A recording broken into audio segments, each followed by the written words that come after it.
Hello friends, welcome to defence matrix. तो कुछ ही दिनों पहले मीडिया में एक रिपोर्ट आई थी जिसके बारे में हम चर्चा नहीं कर पाए थे, लेकिन काफ़ी इंपॉर्टेंट इन्फॉर्मेशन उसमें शेयर करी गई थी जो कि हम आज के वीडियो के माध्यम से डिस्कस करने वाले हैं। तो मीडिया में कुछ सोर्सेज को कोट करते हुए कहा जा रहा है कि तेजस मार्क 2 का जो एंड्योरेंस होगा पूरे BVR लोड के साथ, जिसके अंतर्गत करीबन 8 BVR मिसाइल कैरी करी जाएंगी, ये अप्रॉक्सीमेटली 120 मिनट्स का होगा, यानी कि 2 घंटे का, जो कि करंट तेजस मार्क 1 से बड़ा इंप्रूवमेंट है, जो कि 4 मिसाइल के साथ करीबन 57 मिनट्स का आपको टोटल एंड्योरेंस देता है। इसके पीछे रीज़न ये है कि यहाँ पर जो इंटरनल फ्यूल कैपेसिटी है ये बढ़कर 3400 किलोग्राम की हो गई है, जो कि तेजस मार्क 1 के केस में 2400 किलोग्राम की है। तो ऑलमोस्ट 1000 किलोग्राम यहाँ पर फ्यूल ज़्यादा कैरी किया जा रहा है। साथ में डिज़ाइन यहाँ पर ज़्यादा ऑप्टिमाइज्ड है और जो इंजन यहाँ पर इस्तेमाल किया जाएगा ये ज़्यादा फ्यूल एफिशिएंट है। इसलिए सिमिलर इम्प्रूवमेंट आपको ग्रिपेन CD से ग्रिपेन EF में मिलेंगे, जहां पर अगेन सिमिलर चेंजेस किए गए हैं। साथ में यहां पर एंड्योरेंस जो है आपको ड्रॉप टैंक के साथ ऑलमोस्ट 3.5 घंटे का मिलेगा, और ड्रॉप टैंक के साथ जो कॉमेट रेंज है ये बढ़कर 3000 किलोमीटर्स हो जाएगी, जो कि सिग्निफिकेंट एंड्योरेंस और एरिया कवर है। और साथ में 14 हार्ड पॉइंट्स तो इसमें आएंगे ही। 6.5 टन पेलोड कैपेसिटी होगी, जो कि करीबन 2 टन ज़्यादा है तेजस मार्क 1 के कंपैरिजन में।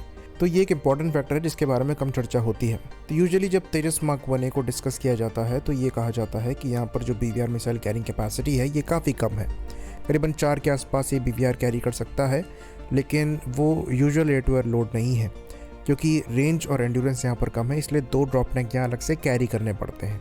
तो आपकी जो BVR मिसाइल है वो गिरकर 2 ही रह जाती है, और तेजस के साथ यहाँ 4 के ऊपर आप BVR मिसाइल नहीं कैरी कर सकते हैं। इसके पीछे बड़ा रीज़न ये नहीं है कि हार्ड पॉइंट कम है, आप मल्टी रैक हार्ड पॉइंट का इस्तेमाल करते हुए ज़्यादा मिसाइल कैरी कर सकते हैं। इसके पीछे रीज़न ये है कि आप ज़्यादा कैरी करके भी कुछ नहीं कर पाएंगे, क्योंकि एयरक्राफ्ट का जो एंड्योरेंस है वो ये चीज़ सपोर्ट नहीं करेगा। BVR कॉम्बैट जो है ये एंड्योरेंस का कॉम्बैट है, जहाँ पर आप मिसाइल फायर करते हैं, कोल्ड जाते हैं, फिर से रीइंगेज करते हैं, फिर मिसाइल फायर करते हैं, फिर कोल्ड जाते हैं। तो 4 मिसाइल फायर करने के लिए भी आपको अच्छा खासा समय लेना पड़ेगा, और तेजस में वो एंड्योरेंस है नहीं।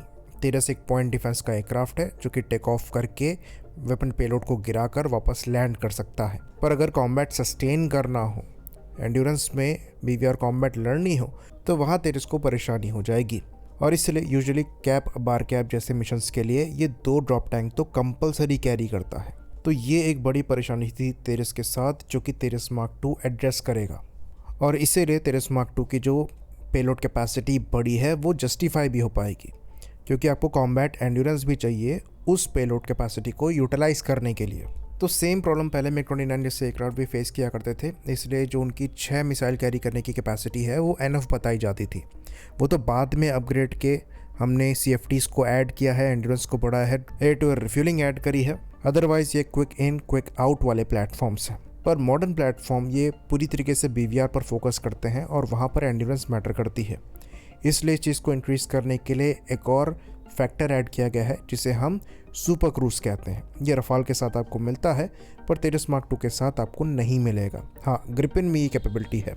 तो तेजस मार्क 2 के लिए ऑफिशियली तो नहीं कहा गया है कि सुपर क्रूज की कैपेबिलिटी होगी, पर ग्रिपेन में है, जिसकी वजह से उसका जो इंटरनल फ्यूल पे कॉम्बैट एंड्योरेंस है वो तेजस मार्क 2 के कंपैरिजन में ज़्यादा मिलेगा, क्योंकि उसमें आप बिना आफ्टर बर्नर यूज़ किए सुपरसोनिक जा सकते हैं। और ये BVR कॉम्बैट में इंपॉर्टेंट कैपेबिलिटी है, क्योंकि जैसे कि हमने डिस्कस किया, आपको बार बार मिसाइल फायर करके डिफेंड करने के लिए कोल्ड जाना पड़ता है, जहाँ पर आप आफ्टर बर्नर का इस्तेमाल करते हैं, जो कि रफाल और ग्रिपेन के केस में अवॉइड किया जा सकता है, और ये आपकी एंड्योरेंस को बढ़ा सकता है। तो अगर ये कैपेबिलिटी तेजस मार्क 2 के साथ नहीं है, जिसका भी कंफर्मेशन नहीं आया है, तो ये एक मिस है, पर आमका के साथ लाइकली ये कैपेबिलिटी आपको मिलेगी। खैर, इसके बिना भी यहाँ पर जो एंड्योरेंस इंक्रीज हो रहा है ये सिग्निफिकेंट है, और ये 4.5 जन प्लेटफॉर्म से एक्सपेक्ट किया जाता है, जो कि आपका 2030 के बाद सर्विस में इंडक्ट होगा।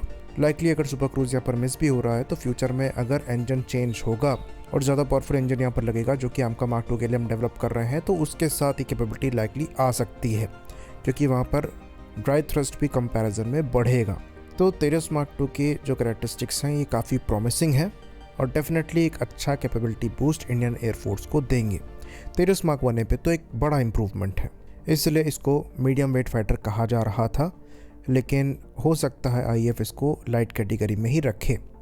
आई होप इन्फॉर्मेशन यहाँ पर क्लियर रही हो। इसी बात पर इस वीडियो को हम ख़त्म करेंगे। लाइक करिए, सब्सक्राइब करिए। जय हिंद।